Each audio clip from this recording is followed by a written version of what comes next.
ఆలోచన చేసి ఓటు వేయండి.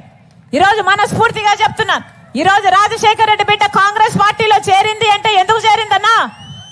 ఏదో రాజ్యాలు ఏరడానికి, ముఖ్యమంత్రి అయిపోవడానికి చేరలేదు రాజశేఖర రెడ్డి బిడ్డ. ఈరోజు కాంగ్రెస్ పార్టీలో చేరింది అంటే ఎందుకు చేరింది? ఒక్క కాంగ్రెస్ పార్టీ మాత్రమే అధికారం లేకొచ్చినాక 10 సంవత్సరాల ప్రత్యేక హోదా ఇస్తామన్న ఏకైక నాయకుడు రాహుల్ గాంధీ గారు. కాబట్టి ఈరోజు కాంగ్రెస్ పార్టీలో చేరింది రాజశేఖర రెడ్డి బిడ్డ అంటే ఎందుకు చేరింది?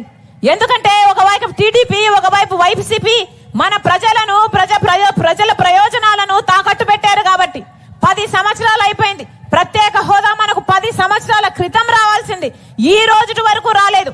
రాకపోగా అసలు ఒక పక్క పాలకపక్షం, ఒక పక్క ప్రతిపక్షం ఇద్దరు కలిపి ప్రత్యేక హోదా అన్న ఊసే లేకుండా చేశారే. ప్రత్యేక హోదా అన్న పదమే మర్చిపోయేటట్టు చేస్తున్నారే.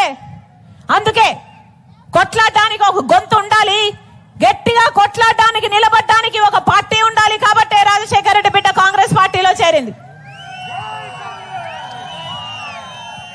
మీరు ఆశీర్వదించండి, కాంగ్రెస్ పార్టీని ఆశీర్వదించండి.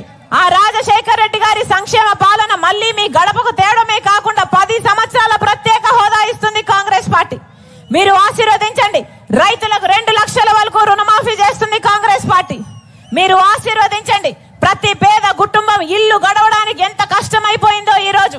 అన్ని ధరలు, అన్ని ఛార్జీలు, పెట్రోల్, డీజిల్, గ్యాస్, చక్కెర, నూనె అన్ని పెరిగిపోయాయి. కరెంట్ అయితేనేమి, ఆర్టీసీ అయితేనేమి, ప్రతి పేద ఇల్లు గడవడానికి ప్రతి నెల 8,333 రూపాయలు, అంటే సంవత్సరానికి 1,00,000 రూపాయలు, 5 సంవత్సరాలకు 5 లక్షల రూపాయలు ప్రతి పేద కుటుంబానికి ఇస్తుంది కాంగ్రెస్ పార్టీ. మీరు ఆశీర్వదించండి. రైతులకు కొత్త మద్దతు ధర, పెట్టుబడి ఎంత అయితే అవుతుందో ఆ పెట్టుబడి మీద 50% లాభంతో కూడిన మద్దతు ధర ఇస్తుంది కాంగ్రెస్ పార్టీ. మీరు ఆశీర్వదించండి. ఉపాధి హామీ కింద కనీస వేతనం రోజుకు 400 రూపాయలు చేస్తుంది కాంగ్రెస్ పార్టీ. మన బిడ్డలకు ఉద్యోగాలు రావాలన్నా, 5 లక్షలతో మళ్ళా ఇందిరమ్మ ఇల్లు లాంటి పక్క ఇల్లు పథకం రావాలన్నా, పెన్షన్లు 4,000 కావాలన్నా, మన బిడ్డలకి ఉద్యోగాలు రావాలన్నా, వాళ్ళు బాగుపడాలన్నా, పరిశ్రమలు రావాలన్నా, ప్రత్యేక హోదా రావాలన్నా, పోలవరం రావాలన్నా, రాజధాని కట్టుకోవాలన్నా కాంగ్రెస్ పార్టీ అధికారంలోకి రావాలి. మనస్ఫూర్తిగా ఆశీర్వదించాలని మీ ఎమ్మెల్యే అభ్యర్థిగా ఎలీజా అన్నను మళ్ళీ గెలిపించాలని ఈసారి కాంగ్రెస్ పార్టీ తరఫున నిలబడుతున్నాడు. మీరు మనస్ఫూర్తిగా ఆశీర్వదించండి. ఈసారి ఎవరి అపాయింట్మెంట్ కోసం వేడుకోవాల్సిన అవసరం ఉండదు. కాంగ్రెస్ పార్టీ అంటే ప్రజల పార్టీ, ప్రజాస్వామ్యం కలిగిన పార్టీ, రాజ్యాంగాన్ని గౌరవించే పార్టీ. మీరు ఆశీర్వదించండి. మీ గొంతైతాడు, మీ బలమైతాడు ఎలీజా అన్న.